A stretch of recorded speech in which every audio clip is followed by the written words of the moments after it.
Welcome, I'm Kim from thatsweetraw.com, and today I'm going to be giving you 4 questions that are going to help you troubleshoot your breath support. So breath support, put really simply, is the relationship between your breath and your vocal cords.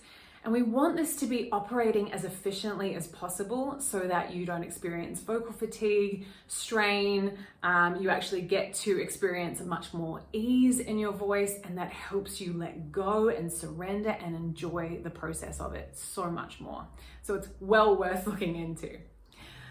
And there are a few elements that we need to be aware of, kind of keeping one eye on to ensure that it is operating efficiently. So the first is your ribs.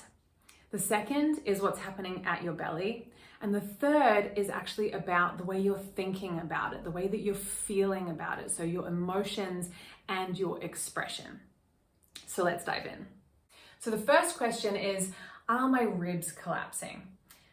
I'm going to link to a video that I did about the inhale, which will tell you all about this. But really very briefly, we want the ribs and the belly to expand slightly on our inhale, and then we actually want to resist the collapse of the rib cage while we're singing or while we are exhaling. So generally when we breathe in and we release the air, the ribs are going to want to collapse in like this.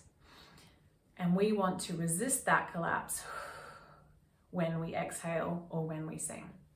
So this helps to create air pressure. It helps to take pressure off here. If you're experiencing throat strain, if you're experiencing fatigue, a lot of the time it can be because we're throwing this really uncontrolled flow of air very fast at these vocal cords. We don't have anything that is helping to control the pace of that. So that is why you want to check. Are my ribs moving on the inhale and staying expanded on that exhale until the point, obviously, when they're going to have to come in at the very end of your breath. We are going to feel that collapse in, but we want to resist it for the first part of that. The second question is my belly responding to my use of air? So if you try that with me again, and I like to have this little position because I can keep my shoulder relaxed, I can feel my ribs, I can feel my belly. So when you breathe in and you resist that collapse on the exhale, if you exhale with me, you should feel a movement at the belly.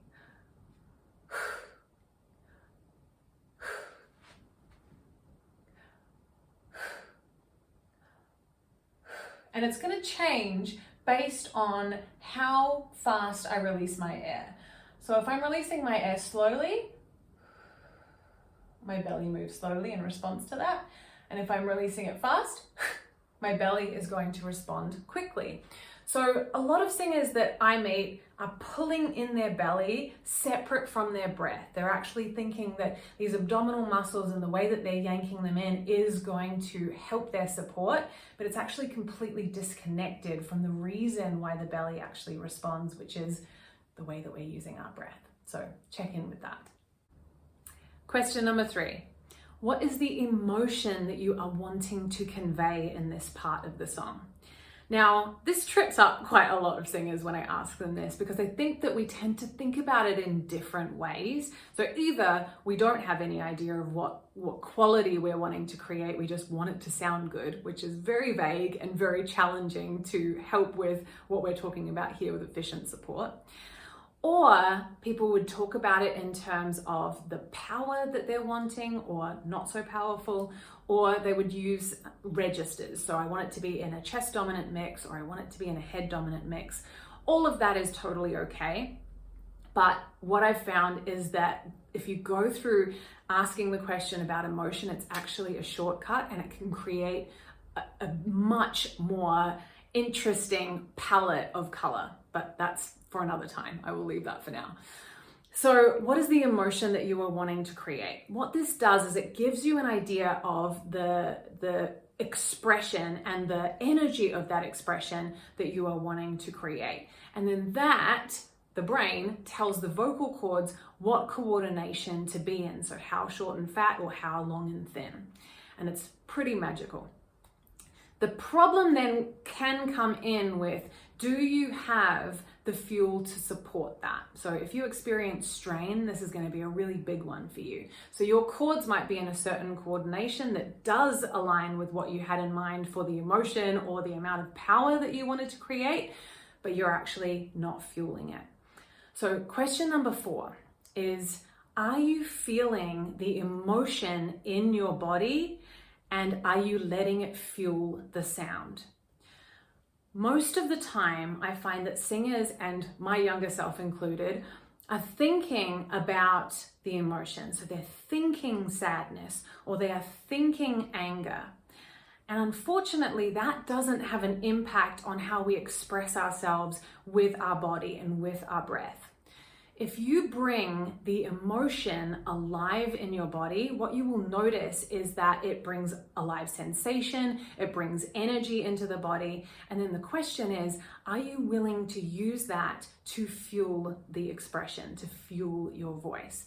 And I will say that not everybody feels safe enough to welcome emotion into the body. So to bring alive a memory that makes you feel sad or makes you feel angry or makes you feel excited, because it doesn't feel safe to do so. It really sets off their nervous system. You might go into fight or flight or freeze response.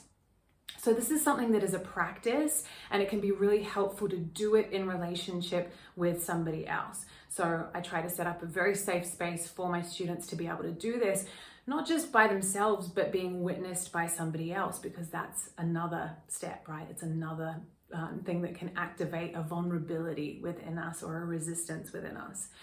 So feeling, like bringing up a memory and feeling the visceral emotion in your body, as I said, activates sensation, it activates emotion. And then the question is, am I willing to fuel my voice with this? Am I willing to let that out, right? And that takes a lot of courage. It's something that you would want to do by yourself first, and then, as I said, in front of somebody that you trust, to really build your capacity for that. But it is absolutely magic when that happens. And I used to talk about breath support in terms of breath intensity and these different parts of the body, but what I've found is that the emotion is a real shortcut. And as I said, it just brings it so much more to life. And those of you who are wanting to feel like you're authentically expressing yourself, this is that missing piece. And it's so, so beautiful when you start to explore it. I do have a bonus question, so question number 5, and that is, am I feeling nervous? And the reason that I wanted to bring this up is because when you are feeling nervous, your nervous system is, set off, you're in fight, flight, or freeze mode. You might be feeling a racing heart, sweaty, shaky, whatever it is for you, hot.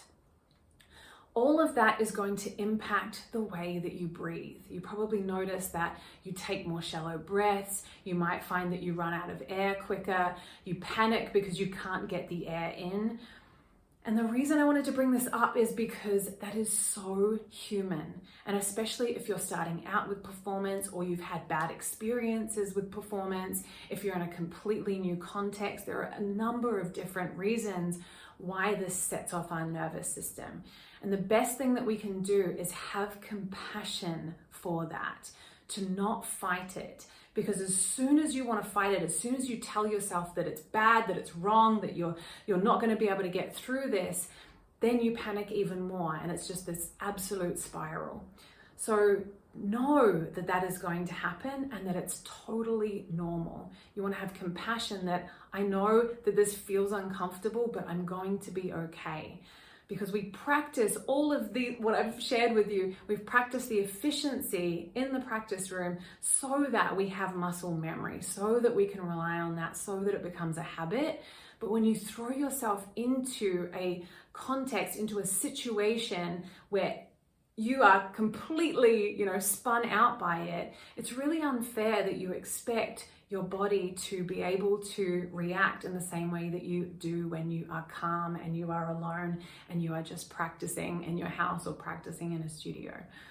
So I did want to bring that up because it's so important that you recognize that you are human, you are not a robot, and these things are like best practice but they might go out the window, they might change, you might feel them differently in the body when you go into a situation where you are nervous, and that is so okay. So just try to allow it to happen, acknowledge that it is happening, don't demonize it.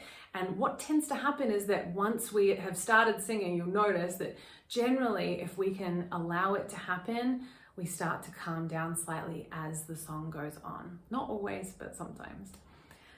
Okay, I hope that this helped you. Please leave a comment below. Let me know what your takeaways were, what helped you, what supported you.